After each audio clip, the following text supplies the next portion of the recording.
सुबह का समय था। आदित्य सोया हुआ था। पूरा कमरा अदिति की फेवरेट चीजों से डेकोरेटेड था। सफेद पर्दे हवा में लहरा रहे थे। उन पर्दों से छन कर हल्की हल्की रोशनी आदित्य पर पड़ रही थी। अदिति रूम में एंटर हुई। ब्लू कलर की साड़ी और मंगलसूत्र, भीगे भीगे बाल और मांग में सिंदूर सजाए वो भला की खूबसूरत लग रही थी। उसने रूम में आते ही म्यूजिक ऑन किया। तो दो ना, चाहे तो जान लो ना। पर्दे हटाए, सीधी रोशनी आदित्य पर पड़ी। उसने मुंह चादर से ढक लिया। अदिति उसके पास आई, उसकी चादर हटाई। अब अदिति के बाल आदित्य के चेहरे पर थे। उसने जैसे ही बाल हटा के अदिति का चेहरा अपने हाथों में लेना चाहा कि रीना जी ने उसे जोर जोर से आवाज लगा के उठाना चालू कर दिया। आदित्य हड़बड़ा के उठा, ऊपर देखते हुए बोला, हे भगवान, सारा जमाना दुश्मन है तेरे इस बालक का। आज भी नहीं देख पाया उसे। कुछ करो प्रभु, अब तो सपने में भी शक्ल नहीं दिख रही उसकी। कहते हुए उसने फोन हाथ में लिया और सोचा आज अदिति से बात करता हूँ। पूरा वीक निकल गया, आज शाम को कॉल करता हूँ। उसके लिए अनएक्सपेक्टेड होगा, खुश हो जाएगी। याद भी बहुत आती है उसकी। कहते हुए वो कुछ सोचने लगा। इश्क ने निकम्मा बना दिया था पगले को, वरना बंदा अपना कूल था। पबजी और फोर्टनाइट में ही खुश था किसी जमाने में। अब खुश रहना भूलने लगा था। रीना जी किचन में आलू के पराठे बनाने में लगी हुई थी और सिन्हा जी नाश्ता करने में बिजी थे। गुड मॉर्निंग डैड, वो उनके पास बैठते हुए बोला। गुड मॉर्निंग बेटा, सो स्टडी कैसी चल रही है? बस एग्जाम आने वाले हैं और मुझे अच्छा रिजल्ट चाहिए। हर पिता की तरह इनका भी यही सवाल था। जी डैड, मैं अपना बेस्ट दूंगा। आदित्य एकदम संस्कारी बच्चे की तरह बोला। प्राउड ऑफ यू बेटा। कहते हुए रीना जी उसके पास आई और उसका माथा चूम लिया। ये तो उसके सिलेक्शन की बात कहना, सिन्हा जी उठते हुए बोले। आदित्य चुप था। अच्छा मैं निकलता हूँ, कहते हुए सिन्हा जी निकल गए। आदित्य ने चैन की सांस ली। सुबह से चीखने क्यों लग जाती हो आप? आदित्य अपने बाल ठीक करते हुए बोला। मैं कहाँ चीख रही हूँ? फिर तुझे लेट होगा तो तू ही मुझे डांट लगाएगा। जा रेडी होकर जल्दी से पराठे खाने आ जा, रीना जी ने कहा। ओके, कहते हुए वो वापस अपने रूम की तरफ चला गया। इधर अदिति अपने कैंप में बिजी थी। सुबह जल्दी निकलना होता था और रात को रोज लेट लौटती थी। मेघा के साथ जब से रूम शेयर किया था, अदिति हमेशा कोशिश करती उसका मुंह खुलवाने की। कभी तो कुछ तो बताए, क्यों राजीव सर के साथ ऐसे बिहेव करती है, चल क्या रहा है? पर मेघा ज्यादातर चुप ही रहती थी। इस चीज को विपिन और राजीव समझ गए थे कि अदिति के साथ मेघा का रहना ठीक नहीं है। अब वो अदिति को बेवजह तंग करने लगे थे। उस दिन भी सुबह अदिति और सभी को जल्दी ही निकलना था। अदिति जैसे ही बस में चढ़ रही थी, विपिन ने पैर लगा दिया। अदिति ने उसे देखा और कहा, पैर हटाओ। वो बदतमीजी से हंसने लगा। अब क्या था, अदिति को गुस्सा आ गया। वो उसके पैर पर चढ़ के निकल गई। विपिन गुस्से में तमतमा गया। सिया ने उसे समझाया, इनके मुंह नहीं लग। तुझे क्या लगता है मैं गई थी उससे बात करने? और इसे देखकर ना मुझे बहुत गुस्सा आ जाता है यार, अदिति विपिन को घूरते हुए बोली। विपिन भी उसे घूर रहा था। अदिति ने गुस्से में हाथ हिला के आगे देखने का इशारा किया। लातूर के आसपास के कई गांव उन्हें कवर करने थे। सभी जगह 2 से 3 दिन का शेड्यूल था। अदिति को ऐसे कैंप बहुत रोमांचित करते थे। वैसे भी समाज सेवा के काम और अदिति इंटरेस्ट ना ले, ऐसा हो ही नहीं सकता था। सिया की भाषा में एनजीओ वाली बाई थी वो। कोई उसे कुछ भी कहे, उसे ये सब काम करने में मजा आता था। उसे एक काम में और मजा आता था। सिया की भाषा में कहें तो वो था सबके फटे में टांग अड़ाना। और अपनी इसी आदत की वजह से वो विपिन, राजीव और मनोज का निशाना बन रही थी। शाम का समय था। आदित्य कोचिंग से आते ही सीधे रूम में घुस गया। रीना जी ने उसे आवाज लगाई पर उसने कहा, मामा बाद में बात करता हूँ, कुछ अर्जेंट है। और उसने अदिति का नंबर ट्राई किया पर उसका फोन कवरेज क्षेत्र से बाहर आ रहा था। 2, 3, 4, 5, 6, 15 बार ट्राई किया पर फोन नहीं लगा। उसने गुस्से में अपना फोन पटक दिया और रूम से बाहर निकल गया। इधर अदिति अपने कामों में बिजी थी। सारा दिन वो आसपास के गांव में होती और रात को थक के चकनाचूर। उसकी टीम ने एक गाइड भी अपने साथ रखा हुआ था क्योंकि ड्राइवर मुंबई का था और नया एरिया था। देखते देखते समय गुजर रहा था। इधर आदित्य ये सोच के परेशान था कि उसका फोन क्यों नहीं लग रहा। ये ख्याल भी उसे कंपा रहा था कि अब बात होगी या नहीं, और उसके एग्जाम भी आने वाले थे। वो बहुत परेशान हो गया था हर तरफ से। उसे उन लम्हों की कीमत पता चल रही थी जो उसने अदिति के साथ जिए थे। इतनी तो जगह बना ली है मैंने उसके दिल में कि अगर कल को साथ नहीं हो तो याद तो वो मुझे जरूर करेगी। आदित्य ने अपना व्हाट्सएप ऑन किया और अपना स्टेटस डाला, मैं तेनू समझावा के ना तेरे बिना लगता जी।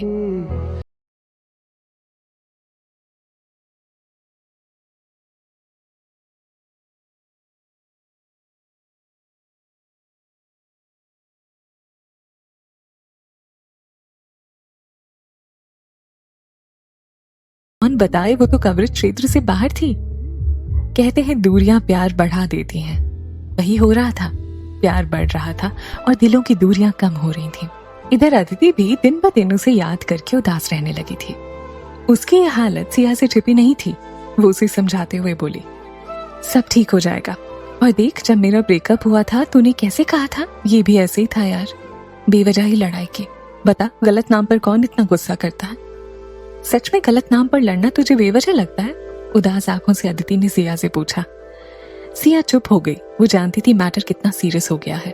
इन सारी उलझनों का जवाब एक ही है, वो अपनी जगह सही है और मैं अपनी जगह, कहते हुए अदिति रोने लगी। कुछ अजीब सा रिश्ता था दोनों के बीच। न नफरत की वजह मिल रही थी, न मोहब्बत का सिला। बात करने की छटपटाहट इधर भी थी उधर भी। क्या मेरी बेचैनी को वो भी महसूस कर पा रहा होगा? ऐसे और भी न जाने कितने सवाल उसके दिमाग में चलते रहते थे।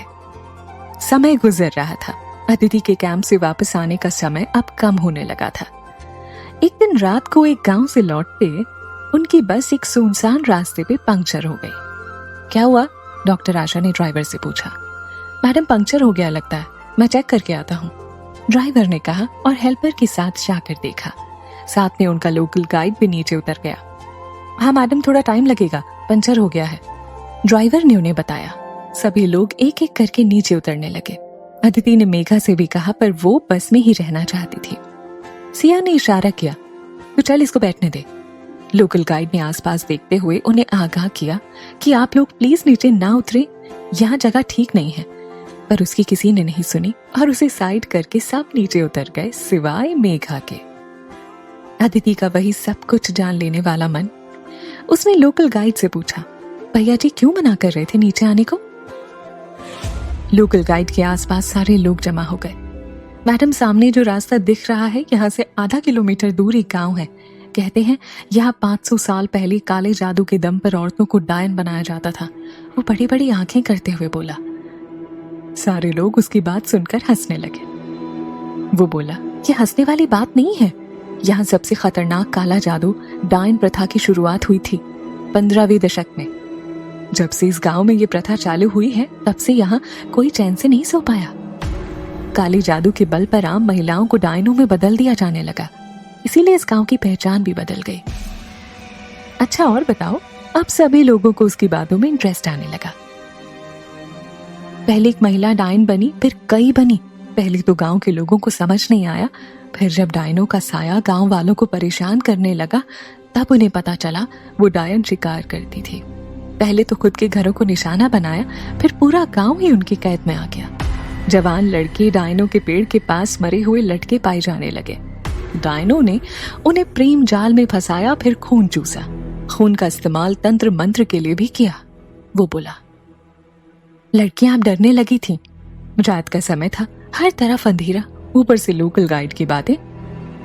गांव के बचे हुए लोगों ने उन डायनों को पेड़ों में बांध करके न जिंदा जलाना शुरू कर दिया। गाइड बोला, बस करो यार, क्यों डरा रहे हो? सिया उसे झिड़कते हुए बोले। और बताओ भैया, उनमें से एक लड़का बोला। डायनों ने श्राप दिया कि वो एक दिन जरूर आएंगी। यहाँ आज भी रात को पेड़ पर कील ठोकना, थूकना और पेड़ के नीचे सोना सब मना है। तो डायने आज भी है यहाँ, देख के आए? लड़का बोला। हाँ, रात में डायनों की आत्मा आज भी यहाँ आती है। पहले जैसे वो ताकतवर नहीं रही, पर इनके डाले जालों में कोई फंस जाए तो उन्हें ये पकड़ लेती है। गाइड बड़ी बड़ी आंखें करते हुए बोला। लोकल बंदे ने उन्हें पूरी तरह से डरा दिया था। सारी लड़कियां डरी हुई थीं और लड़के उसके मजे ले रहे थे। लोकल गाइड की बातों से सभी लोग डरे हुए थे कि तभी बस से जोर से चीखने की आवाज आई। सभी लोग डर गए और दौड़ के बस की तरफ गए। डॉक्टर पुष्कर सबसे पहले बस में चढ़े। उनके पीछे अदिति और बाकी लोग थे। जैसे ही बस में वो चढ़े, देखा मेघा एक सीट पर पड़ी हुई थी। उसकी आंखें बंद थीं, मुंह खुला था और उसके गर्दन से खून की धार बह रही थी। अदिति दौड़ के उसके पास गई। उसने अपने गले का स्कार्फ निकालकर मेघा के गर्दन पर रखा। उसका ब्लड फ्लो रोकने की कोशिश की, पर वो नाकामयाब रही। सभी लोग बहुत ज्यादा डर गए थे। लोकल गाइड ने उन्हें और डरा दिया। मैंने कहा था ना आप लोगों से यहाँ डायन आती है। आप सब नीचे आ गए। ये देखो अनहोनी हो गई। बिल्कुल वैसे ही गर्दन कटी है जैसे डायन काटती है। चुप कर, सिया उसे जोर से डांटते हुए बोली। फर्स्ट एड लाओ, डॉक्टर आशा ने सिया से कहा। मेघा अपना हाथ लंबा करके कुछ इशारा कर रही थी। सामने प्रकाश खड़ा था। सभी उसकी ओर देखने लगे। वो डर गया। मैंने कुछ नहीं किया, मैं तो नीचे था सभी के साथ, वो घबरा कर बोला। अदिति ने देखा प्रकाश के पीछे विपिन खड़ा था। मेघा, अदिति ने उसे फिर से उठाने की कोशिश की। मेघा के शरीर में कोई हलचल नहीं थी। अदिति ने डॉक्टर आशा को देखा। मेघा मर चुकी थी। इधर लोकल गाइड डायन की रट लगाए बैठा था। उसे डॉक्टर आशा ने डांट कर चुप किया। बस का टायर रिपेयर करके बस को लातूर तक लाया गया। वहां मेघा को एक हॉस्पिटल में ले जाया गया। डॉक्टर ने उसे मृत घोषित कर दिया। सारे लोग बुरी तरह से डरने लगे थे। अच्छे खासे कैंप में किसी की जान जाना कोई आम बात नहीं थी। अदिति और सिया हॉस्पिटल से अपने रूम में गई तो उन्होंने देखा मेघा का सारा सामान बिखरा पड़ा था और उसकी डायरी जमीन पर पड़ी थी। अदिति ने दौड़ के डायरी खोली, देखा उसके सारे पन्ने फटे हुए थे। क्या शिट है ये यार, सिया ने इधर उधर देखते हुए कहा। किसने किया होगा ये सब? अदिति बोलते हुए कुछ सोचने लगी। लोगों का भला करने आए थे, हमारी साथी चली गई, सिया रुआसी होकर बोली। अदिति ने उसे समझाया। हमारे हाथ में कुछ नहीं होता सिया, कहते हुए वो कुछ सोचने लगी। तूने देखा मेघा ने किसकी तरफ उंगली की थी? अदिति बोली। प्रकाश की तरफ, पर वो एक नंबर का चमन लाल है, वो तो नीचे भी खड़ा था, वो कुछ नहीं कर सकता, मेघा बोली। सिया बोली। उसके पीछे विपिन खड़ा था और जब गाइड हमें डायन की कहानी सुना रहा था वो हमारे आसपास नहीं था। ऐसा लग रहा है मुझे, पर मैं श्योर नहीं हूं, कहते हुए अदिति मेघा के बिखरे सामान को देखने लगी। हो ना हो इसमें राजीव सर और विपिन का हाथ है, वो बड़बड़ाई। फिर अदिति डॉक्टर पुष्कर के पास गई और उसने ये बात डॉक्टर पुष्कर को बताई। डॉक्टर पुष्कर ने तुरंत ही राजीव और विपिन को बुलाया। राजीव, तुम मेघा को पर्सनली जानते थे? डॉक्टर पुष्कर ने पूछा। उतना ही सर जितना बाकी को जानता था, नथिंग मच, वो अदिति को देखते हुए बोले। सर ये झूठ बोल रहे हैं, मैंने इनको मेघा के साथ कई बार देखा है, अदिति गुस्से में बोली। ओ हेलो, व्हाट रबिश, कुछ भी मत बोलो तुम, विपिन बीच में बचाव में आ गया। कीप क्वाइट, कहते हुए डॉक्टर पुष्कर ने उन्हें चुप किया। राजीव, अगर तुम सच में कुछ जानते हो तो please tell me about that. मैं नहीं चाहता पुलिस केस हो और अस्पताल का नाम खराब हो, डॉक्टर पुष्कर ने बोला। No sir, please trust me, doctor Rajiv ने निर्दोष होने का दावा करते हुए कहा। ठीक है राजीव, तुम जाओ। सर आप उन्हें ऐसे कैसे छोड़ सकते हैं? अदिति ने पूछा। देखो अदिति, सिर्फ देखी हुई बातों के हिसाब से हम कुछ भी नहीं कह सकते, डॉक्टर पुष्कर ने समझाया। ओके सर, कहते हुए वो अपने रूम की तरफ जाने लगे। रास्ते में विपिन का रूम भी पड़ता था, वहां से खुसर पुसर की आवाजें आ रही थी। अदिति अपने स्वभाव के अनुसार थोड़ी खुली विंडो से झांक कर देखने लगी। मिस्टर चौबे को पता चलेगा कि इस कैंप से हम उनके लिए कुछ नहीं ला पाए तो वो बहुत नाराज होंगे, और अब तो पुलिस केस भी बन गया है, संभाल के रहना होगा, मनोज बोला। राजीव सर कह रहे थे मारने की क्या जरूरत थी, मैं मैनेज कर रहा था ना, यहाँ जो करने आए थे वो भी नहीं होगा अब, विपिन बोला। बहुत मैनेज कर रहे थे, पानी सर से ऊपर जा रहा था और अब ये लड़की अदिति पीछे लग गई है, इसका काम भी निपटाना पड़ेगा। लड़की बहुत जान गई थी, उसे ड्रग देकर ज्यादा नहीं चला सकते थे, किसी भी दिन मुंह खोल देती, और ये अफेयर के मामले ना धंधे से दूर रखा करो तुम लोग, मनोज बोला। अदिति को अब यकीन हो गया था कि ये सब इन्हीं का किया धरा है। उसने सोचा इनकी रिकॉर्डिंग कर ली जाए, पर फोन तो वो जल्दी में रूम में ही भूल गई। वो वहां से जाने लगी कि कुछ सामान गिरने से वो तीनों चौकन्ने हो गए। इधर लोकल हॉस्पिटल ने पुलिस को इन्फॉर्म कर दिया था। पुलिस आई और इन्वेस्टिगेशन करने लगी। गांव की पुलिस हमेशा पल्ला झाड़ने को तैयार। एक कांस्टेबल बोला, सर उस रोड पे ऐसे एक्सीडेंट होते रहते हैं, गांव वालों का मानना है यहाँ डायन वगैरह आती है। सीनियर इंस्पेक्टर भी कुछ खास रुचि नहीं ले रहे थे। इन्वेस्टिगेशन कर रहे के नाम पे एक और फाइल पुलिस स्टेशन में धूल खाने को जमा हो गई। अब उन लोगों को पुलिस इन्वेस्टिगेशन के नाम पर कुछ दिन और वहीं रहना था। इधर आदित्य की तकलीफें बढ़ती जा रही थी। एग्जाम डेट भी आ चुकी थी। उसने पूरी कोशिश की अपने आप को पढ़ाई में उलझाने की। अपने फोन को साइड में रख के खुद किताबों से दोस्ती कर ली। व्हाट्सएप, फेसबुक सब पर ताला मार के अपने आप को प्रूफ करने में जुट गया। पर अदिति रह रह कर उसके सपनों में आती और उसे अपनी झलक दिखा के चली जाती। तुझे क्या लगता है मैं तुझे ढूंढ नहीं पाऊंगा? तू एक बार आईपीएस बनने दे सोना, तू जहां भी होगी ना गोद में उठा के ले आऊंगा, वो मन में कई बार कहता। आंखें किताबों में होती और दिमाग में संगीत के तार छिड़े होते। वैसे ही जैसे एग्जाम का पेपर जब हाथ में आता है तो आंसर से ज्यादा हमारे दिमाग में गाने चल रहे होते हैं। कभी सोचता कहीं वो परेशानी में तो नहीं होगी, कभी वो उस पर गुस्सा होता, कभी उसकी बातों को याद करके हंसता, तो कभी उसे याद करके उसकी पलकें भीग जाती।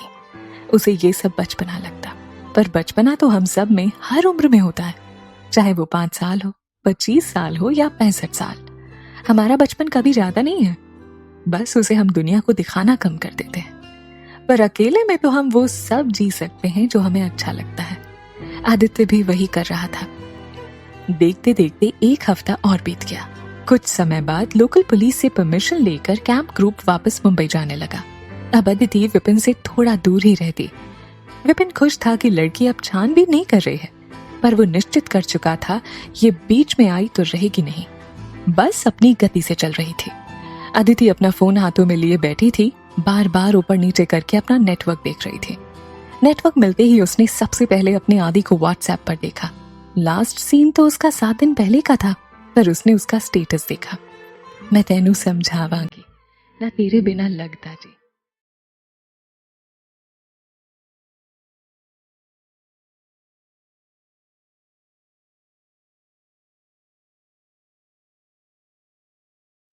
अब अदिति के चेहरे पर 1.5 मीटर लंबी मुस्कान आ गई। बस में ही उसने सिया को दिखाया। देख कहते हुए वो मुस्कुराई। फोन कर लूं? अदिति ने आगे कहा। हाँ कर ना, एक्साइटेड होते हुए सिया ने कहा।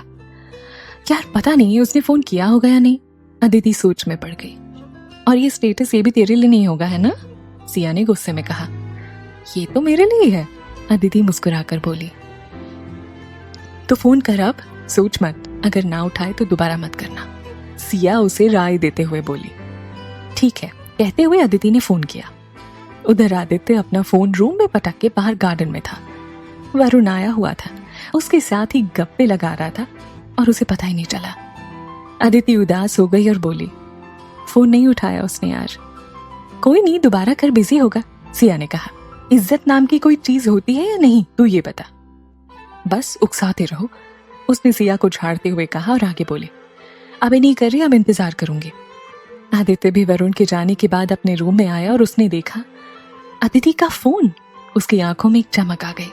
उसने तुरंत फोन घुमाया। अदिति बस में अपने ख्यालों में तो आदित्य से न जाने कितनी बातें कर चुकी थी। एकाएक उसका फोन रिंग हुआ। अदिति ने तुरंत हेलो कहा। उधर आदित्य हाय बोलकर अपने सीने में हाथ लगा के बिस्तर पे गिर गया। अदिति ने दोबारा कहा, हेलो आदि, कैसे हो? जख्मी करके पूछ रही हो दर्द कितना है? कितना रोना आया मुझे। तुम्हें क्या लगता है कैसा होगा? अजीब सा डर कि तुझे खो चुका हूं, अपना करियर सब दांव पर लगा के बैठा हूं।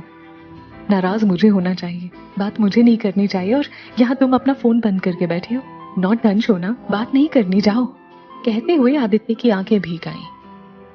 सुनना, सॉरी, अदिति विंडो से बाहर देखते हुए अपनी पलकें साफ करते हुए बोली। हाँ, कान भी पकड़ो और उठक बैठक भी करो, आदित्य रूठते हुए बोला। अच्छा, बस से उतरती ही करती हूँ, अदिति अच्छे बच्चे की तरह बोली। बस से कहाँ जा रही हो? आदित्य ने पूछा। जा नहीं रही आदि, वापस आ रही हूँ, कैंप के लिए गई थी। जिस दिन तुमने लड़ाई की ना, उसके नेक्स्ट डे ही पता चला। बहुत सोचा तुम्हें बता दूं, पर इस बार तुम्हारा वेट करना चाहती थी कि तुम फोन करो, अदिति ने उसे बताया। बहुत खराब हूं ना मैं, बेवजह लड़ाई की यार। पर एक चीज समझ आ गई, अब तेरे नाम, तेरी शक्ल, किसी चीज से कोई फर्क नहीं पड़ता। तुमसे कुछ कहना है। पहले सोचा था जब मिलोगी तब कहूंगा, पर अब डर लगता है कहीं फिर बात बंद हो गई और दिल की बात दिल में रह गई तो। अदिति बोले जा रही थी और आदित्य सुने जा रहा था। आई लव यू आदि, कहते हुए अदिति विंडो के बाहर देखने लगी। आई लव यू टू शोना, कब से कहना चाह रहा था तुमसे, आदित्य बहुत एक्साइटेड होकर बोला। वो खुशी में झूमने लगा।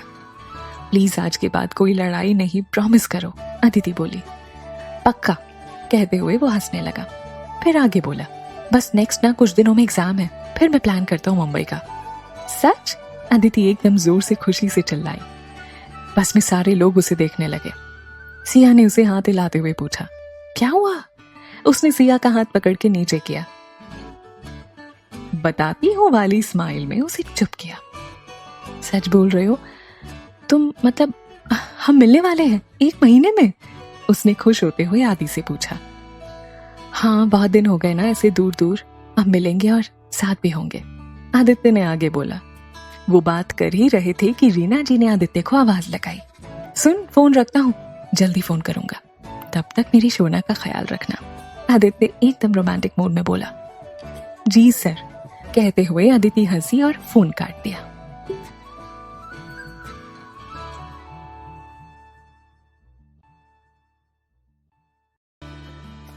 यहाँ बस इतना ही। आगे की कहानी जानने के लिए सब्सक्राइब करें पॉकेट एफएम चैनल को और बेल आइकन क्लिक करके अगले एपिसोड का नोटिफिकेशन पाएं।